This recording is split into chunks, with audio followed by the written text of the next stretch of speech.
Hey, Nick. We were talking with Von Miller earlier in the week about, what it's like to sack Tom Brady and if he remembers those kinds of plays.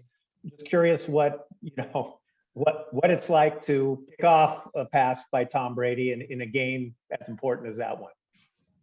I mean, any interception is great, which kind of goes without saying, but there definitely is like a little added, I guess, pride when you pick off somebody of Tom Brady's caliber. I mean, he's the GOAT. He's been doing it for a long time.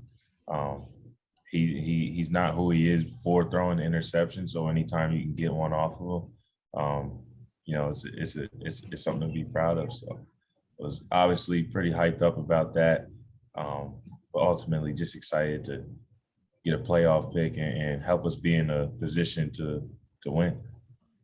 And then kind of how would you, describe the way you've evolved? That if I'm not mistaken, when the Rams first drafted you, it was kind of framed as a very good special teams guy who has a chance to help us, at safety. But you've really kind of carved out it seems like a bigger role for yourself. And just curious how, from your perspective, how you, pursued that and where you see your position now on the team.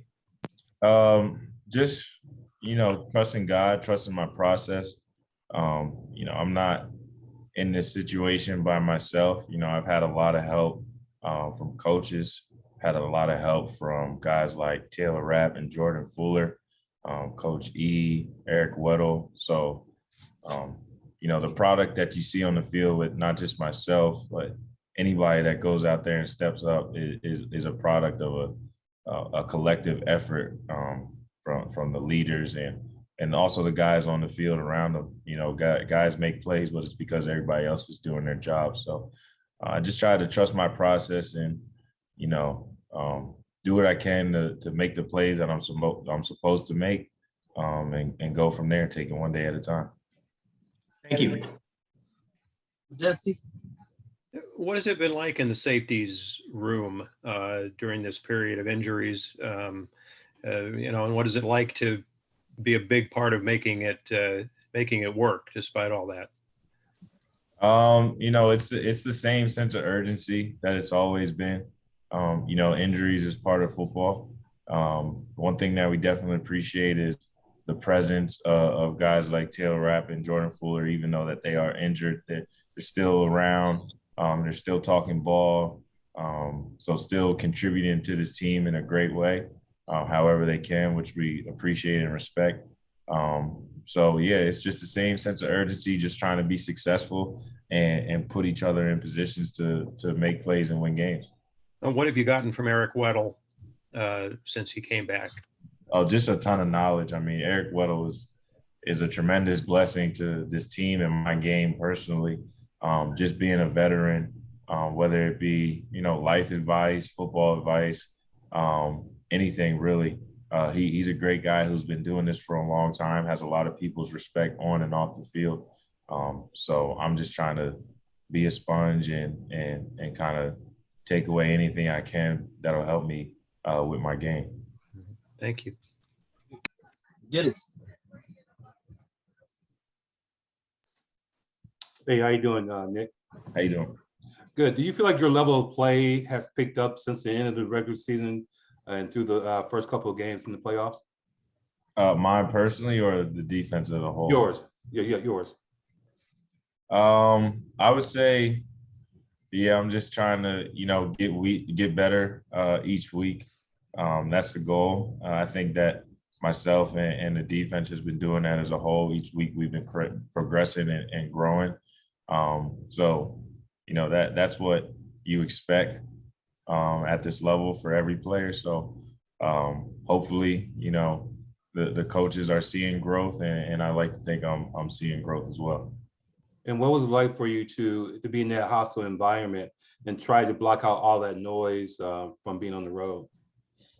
Oh, that just comes naturally. I think everybody kind of has that skill. When you get to this level, you kind of have a level of focus and concentration, as Coach McVay would say, that when you get on the field and you trust yourself that much and trust your preparation, you can just kind of block out the noise. Thank you.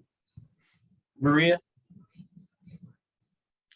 Hey, Nick, kind of on that same idea there is, how do you sort of stay mentally tough when, you know, you may be out there and have that chance to get an interception, because so much of that is instinctive and learned. How do you sort of just stay mentally tough in that moment?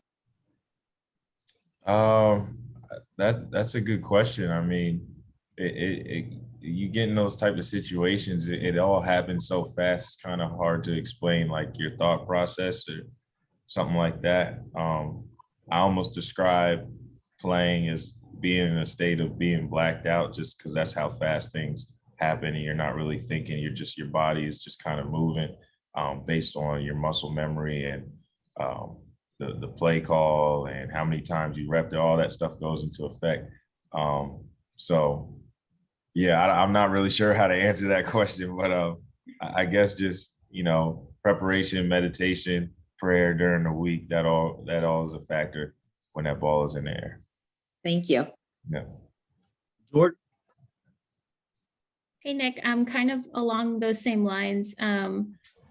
You kind of came flying across the top shelf of the defense on that play in order to make that play. And it's almost like when you're watching it zoomed out, you're out of frame on the broadcast until you're, you know, suddenly in frame.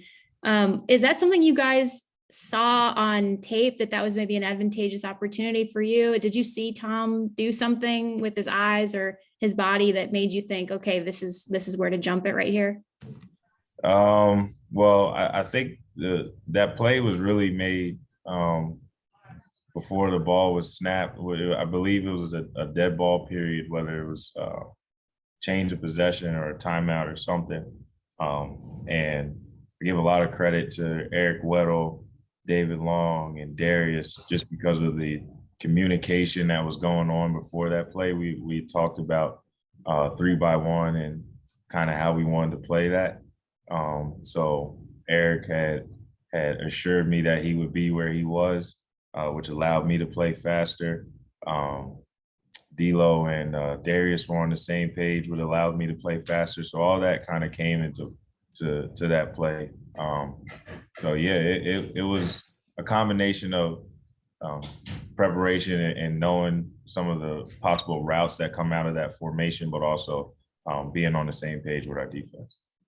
Thank you. And just a little bit of a pivot, because I know we talked to Troy a little bit about special teams as sort of development. And I know that for a while, I mean, obviously you're contributing a lot on defense, but for a while also a point of pride with you as well as with Troy Reeder.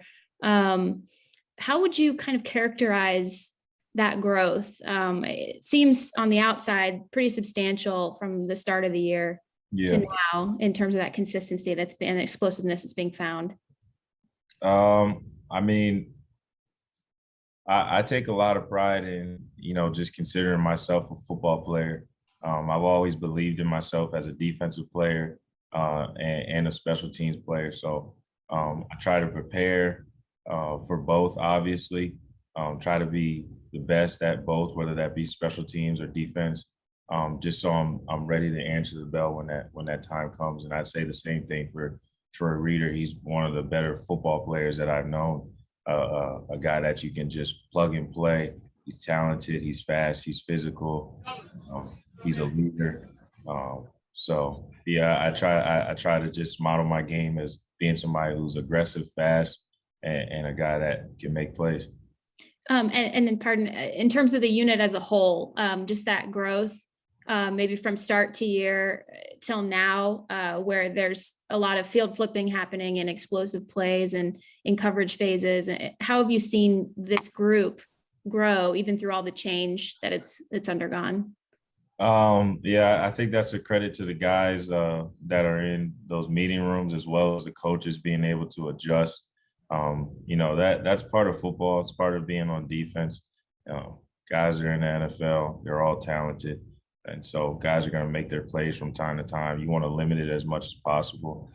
Try to learn from your mistakes. So I think that's one of the things that we've been doing a tremendous job of, is just looking back at what we've done and what we can do better, and really taking that personally and applying it on the field. Thanks, Nick. All right, we'll wrap up with Stu, then Gary. Hey, Nick, first you have in the wild card round that big hit on AJ Green that precedes David Long's and helps contribute to David Long's pick six in the short field there. Then this week you come up with that interception against Tom Brady. What do you relish most about, moments or opportunities like that and just the chance to make those types of plays? It's just fun. I have a lot of fun making those plays, but I would say one of the things I take away most from that, other than, I feel like honoring God with putting my talents on display, is just helping my teammates out and being looked at as a guy for my teammates that can contribute and somebody that they can trust to make plays to put us in positions to be successful. Trust is everything in this game. It's everything on the field. So anytime you have an opportunity to build that trust and add to it, you want to take that wholeheartedly. Thank you. Gary. Hey, Nick, we were talking to Kendall Bland, and I was asking him about, guys that aren't, the star players that have kind of worked their way into opportunities, either as undrafted players, low draft choices. Just wondering if you kind of regard yourself on some level as a role model for guys that,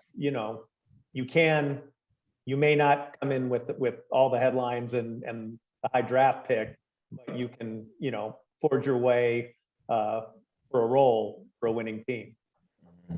I would say I just, try to honor God and live my life the best way that I know how, to work and try to get better and improve on my game the best that I can. And if I do that and guys see that as kind of a model to follow, then, I'm humbled if that's the case. And, I continue to do everything I can to kind of contribute and do things the right way. And hopefully that'll inspire guys to do the same.